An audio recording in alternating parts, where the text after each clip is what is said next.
Hello everyone, welcome to my presentation on the Sociocultural Framework to examine social support process among teachers in online settings. First and foremost, before we start the ball rolling, I would like to thank Dr. Charles, the convener of Eurasia Research, for giving me this opportunity to deliver a keynote address at the 20th International Conference on Teaching, Education and Learning, ICTEL 2020. It is unfortunate that due to COVID-19 pandemic, we cannot meet each other face-to-face in London this year. But thanks to the advancements of technology that we are now here in this conference meeting each other online. In this session, I'm going to share something that I'm passionate about, which is the social support process among teachers on networking sites. I'm going to focus on the sociocultural framework, which can be used for a comprehensive analysis of the co-construction of social support which takes place on the networking site. This is the sociocultural framework which I will explain in this session. The COP stands for Community of Practice, AS is Affinity Space, and DC is Discourse Community. I designed this framework based on meticulous scrutiny of existing theories and theoretical concepts. I tested this framework in a big research project which focused on social support process among teachers on Facebook. I refined and expanded this framework based on the findings of that research. And now I'm ready to engage in intellectual discussion with all of you. My research, which involved the use of the sociocultural framework, has produced meaningful findings, which I documented in book and journal publications. This includes a book with Routledge published in 2018 entitled Supportive Conversations on Facebook Timelines, Discourse Topic Management, and also an article in Discourse Studies Journal entitled Topic Continuation Strategies Employed by Teachers in Managing Supportive Conversations on Facebook Timeline. The key argument underpinning this framework is that social support should be conceptualized as a process instead of a particular thing, which means social support is not a thing that you simply can take and receive from somebody or give back to them. Instead, it is a process which you co-construct together, a process which requires you to work together with those people to finally have an output, which is the support needed. Now, you should have an idea in mind that this framework requires you to examine the discursive behavior of the interlocutors involved. This sociocultural framework synthesizes three theoretical concepts to become a comprehensive analytics lens. These are community of practice, COP, affinity space, and also the discourse community. The community of practice, COP, emphasizes membership and sense of belonging, which influences the pattern of participation in the community. Affinity space focuses on the interaction in a space that people can enter or leave and participate freely without having to have membership and create sense of belonging. Discourse community emphasizes the preferred discursive practices of the community members, and it views discursive identity construction as a means of fitting into that community. Taken together, these three theories, community of practice, affinity space, and discourse community, offer a comprehensive framework for exploring the co-construction of social support, beginning from the discursive construction of desired identities to fit in the online community or enter online space. The discursive practices employed in the co-construction of social support, and also to the impacts of support on teacher development in line with the COP's view of identity as becoming. So basically, this is the gist, the overview of this socio-cultural framework. Let me now explain further about the conceptualization of social support as a co-constructed activity, so that we can have adequate understanding of this concept to operationalize the sociocultural framework in our research. Remember, if you conceptualize social support as a particular thing, that is something given, done, or said, that one person can offer to another, or any individual state such as perception, expectation, a character trait, this conceptualization is not useful in understanding the role of social support in the complex process of building relationship. So, up to this point of my presentation, I have argued that social support should be conceptualized as a co-constructing activity, which is the key argument in forming this socio-cultural framework that I'm talking about now. So, what is co-construction? The co-construction is defined as the joint creation of a form, interpretation, stance, action, activity, identity, institution, skills, ideology, emotion, or other culturally meaningful reality, covering a range of interactional process, including collaboration, cooperation, and coordination. I adopt the definition by Jacobi and Och, 1995. The attention should be given to the phrase the joint creation in this definition by Jacobi and Och. So, by conceptualizing social support as a co-constructing activity, we actually conceptualize it as a social phenomenon. This is in line with Taylor et al. 1998, who state that we prefer to think of social support as a dynamic social activity.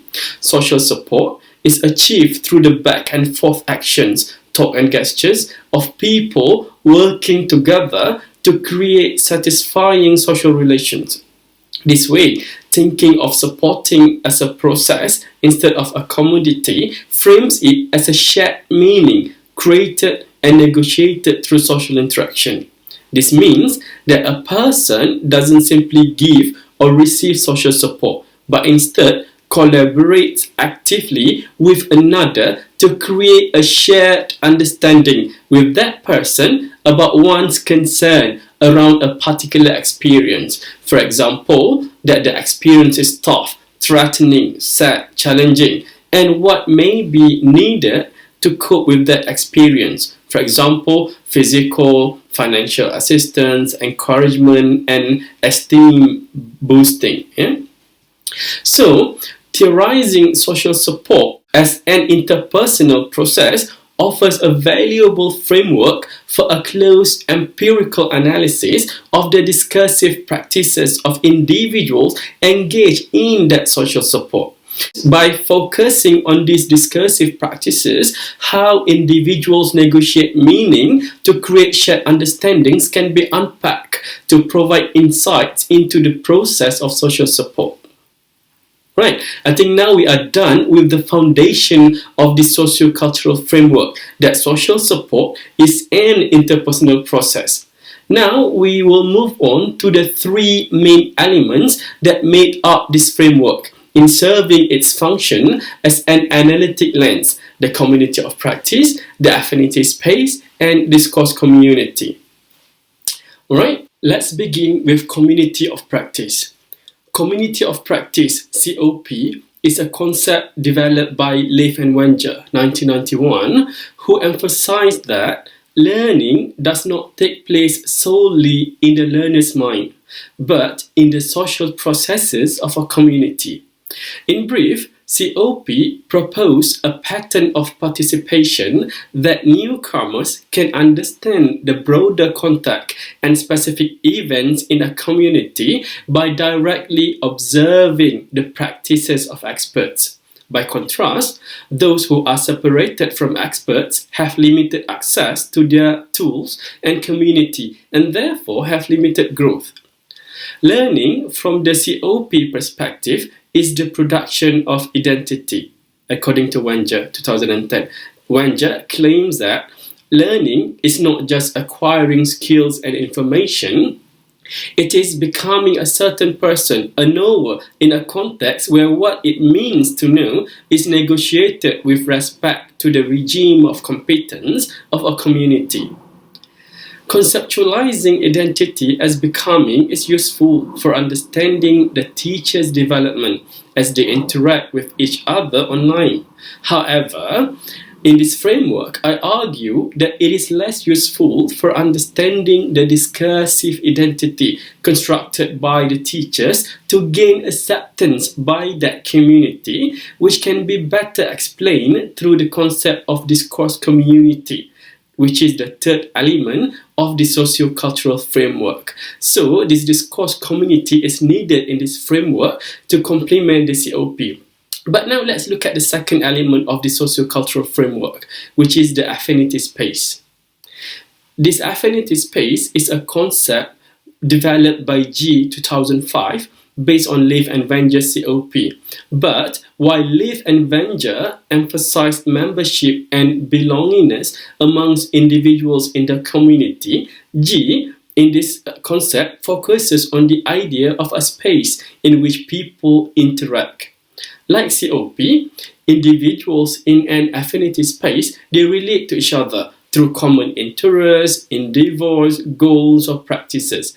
However, in contrast to COP, which only consists of newcomers and old-timers, an affinity space is conceptualized to be shared by newbies, masters, and everyone else.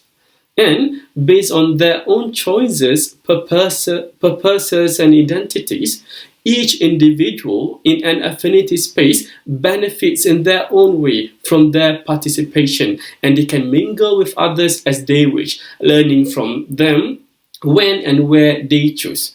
In this sense, learning in an affinity space can take place in a more flexible way compared to learning in COP, which only occurs through what Wenger calls as legitimate peripheral participation, LPPP. Flexible learning in affinity space is especially relevant to social media like Facebook, as timelines can be accessed by friends regardless of their identities, whether they are newbies or masters to Facebook, the time of the day, and they are free to post on the timelines or to engage in lurking, reading other users' status updates and comments without indicating their presence. So, the concept of affinity space and COP complement each other, and this contribute to a more comprehensive understanding of an online phenomenon. For example, Pelican and An, 2014, who examined the structure of social interactions in a forum thread about the game Minecraft, they found that the participations in that forum operated according to G's concept of an affinity space, but there was often an assumed community identity lying beneath the interactions of players in that space. So, in other words, online interactions have been shown to have the characteristics which are best examined through COP and affinity space perspective. One is not enough. Right, now let's move to the last element of the sociocultural framework. It is necessary to bring in Swale's 1990 discourse community theory in addition to G's 2005 affinity space and Leaf and Wenger's 1991 COP, because affinity space and COP seem to have overlooked the role of discursive identity construction so that individuals can fit into the community or initiate their entrance into the space. Alright, so now let's look at discourse community. A discourse community is a group of communicators who share common goals or interests and adopt certain preferred discursive practices in public discussion. Some characteristics of a discourse community overlap with Wenger's 1998. However, when analyzing a discourse community, the units of observation are the common discursive practices, whilst for COP, they are the common social practices of the community.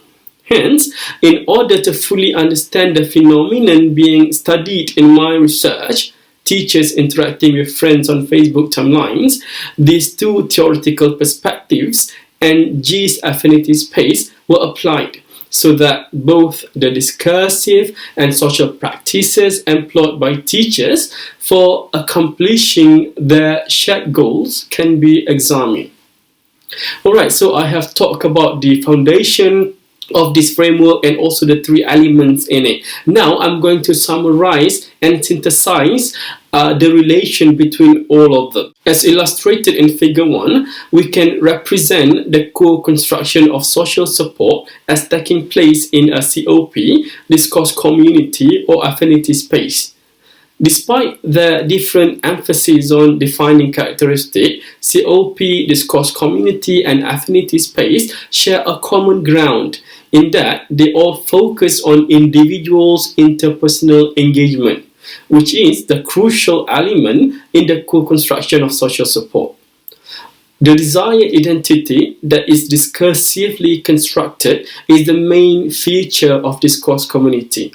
Self-development reflected in the notion of becoming is key to COP, and social support can be attributed to an affinity space which encourages flexible ways of beneficial participation in the space.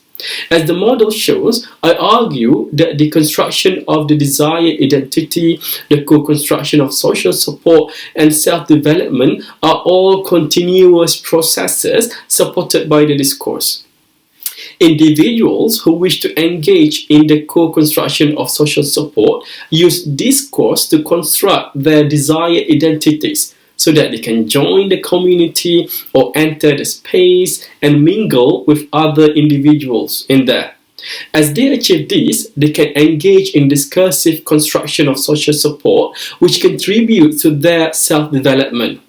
So, in conclusion, what I'm arguing is that for a comprehensive examination of the social support process, these three elements, the discursive construction of desired identities to fit into the community or to gain access to the community space, the discursive practices in the co-construction of social support, and the impact of social support on self-development need to be scrutinized across COP, discourse community, and affinity space. Thank you for listening and hope to see you again in future. Thank you and bye.